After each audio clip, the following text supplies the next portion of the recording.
अस्सलाम वालेकुम दोस्तों, आप देख रहे हैं इन्फो हब। दोस्तों, कुरान मजीद में अल्लाह सुब्हानहू व तआला हमें अपनी मखलूक और अपने इर्द गिर्द के माहौल पर गौर व फिक्र करने की हदायत करता है।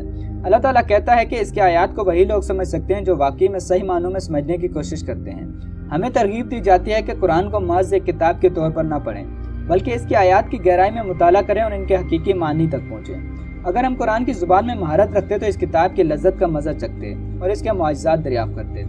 इस मकबूल तनकीद के बरक्स के कुरान मजीद माजी की किताब है या इसकी तालीमात आज लागू नहीं होती, हम देखते हैं कि इस 1400 साल पुरानी किताब में ऐसे तस्वुरात की वजाहत की गई है जो हमें हाल ही में मालूम हुए हैं। ये बजाते खुद कुरान मजीद के मुआजिज़ात में से एक मुआजिज़ा है।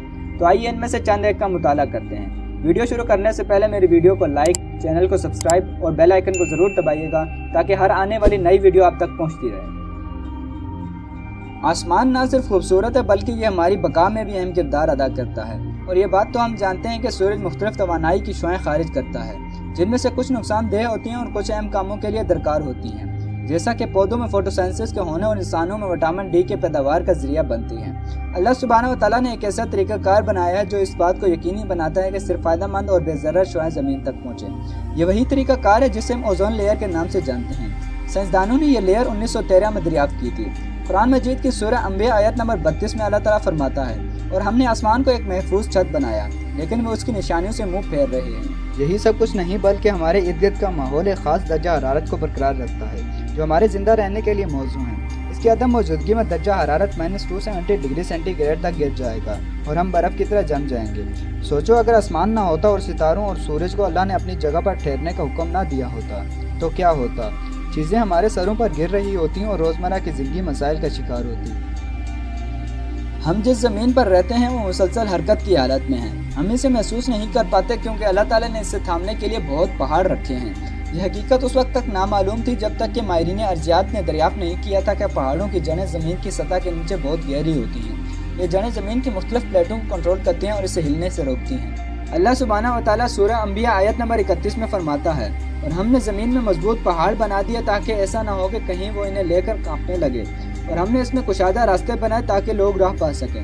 कुरान के मुआजिज़ात हमें अल्लाह ताला के फ़न की तारीफ़ करना और उन चीज़ों को तस्लीम करना सिखाते हैं जो अल्लाह ताला ने हमारे लिए हमारी बका को मुमकिन बनाने के लिए बनाई हैं। सोचें, अगर पहाड़ ना होते तो हम उस ज़मीन पर कैसे चलते जब ये मुसलसल हिल रही होती।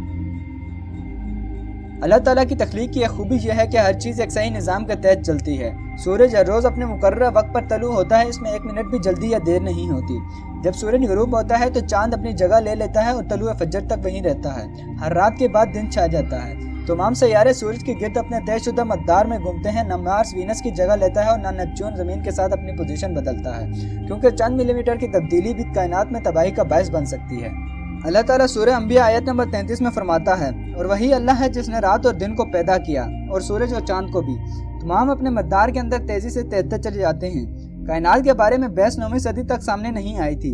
आइजक न्यूटन के ज़माने तक कई सदियों से इस नज़रिए पर तहकीक और नज़रसानी की गई, और आज भी माहिरीन फ़ल्कियात कायनात का मुताला जारी रखे हुए हैं। अल्लाह सुब्हानहू व तआला ने कुरान मजीद में इस हकीकत का तज़किरा उस वक्त किया जब दूरबीन और दीगर साइंसी आलात भी इजाद नहीं हुए थे। क्या आपने कभी सोचा है कि कभी कभी सिर्फ बूंदाबांदी होती है और कभी तेज़ बारिश क्यों होती है? हम में से कुछ लोग समझते हैं कि ये इत्तफाकन होता है, लेकिन अल्लाह ताला कहता है कि ये उसके हुक्म से होता है। अल्लाह ताला सूरह ज़ुख़रुफ़ आयत नंबर 11 में फरमाता है, और हमने आसमान से अंदाज़ा के मुताबिक पानी उतारा, फिर हमने उससे मुर्दा शहर को जिंदा कर दिया। इसी तरह तुम भी मरने के बाद ज़मीन से निकाले जाओगे। हर सेकंड में ज़मीन से 16 मिलियन टन पानी बुखारात बनता है, जिसका मतलब है कि इतनी ही मिकदार को बारिश के पानी में तब्दील होना चाहिए। लेकिन अल्लाह सुब्हानहू व तआला पानी की चक्कर के अमल के जरिए इस तवाज़ुन को बरकरार रखता है। अल्लाह ताला ना सिर्फ बारिश की मिकदार का तयन करता है बल्कि इसके आने की रफ्तार भी तय करता है। यही वजह है कि कभी बहुत तेज़ बारिश होती है जो तबाही का बायस बनती है, और कभी सिर्फ बूंदाबांदी होती है। इसलिए रसूल अल्लाह सल्लल्लाहु अलैहि वसल्लम ने हमें अल्लाह से मुफीद बारिश मांगने की तालीम दी है।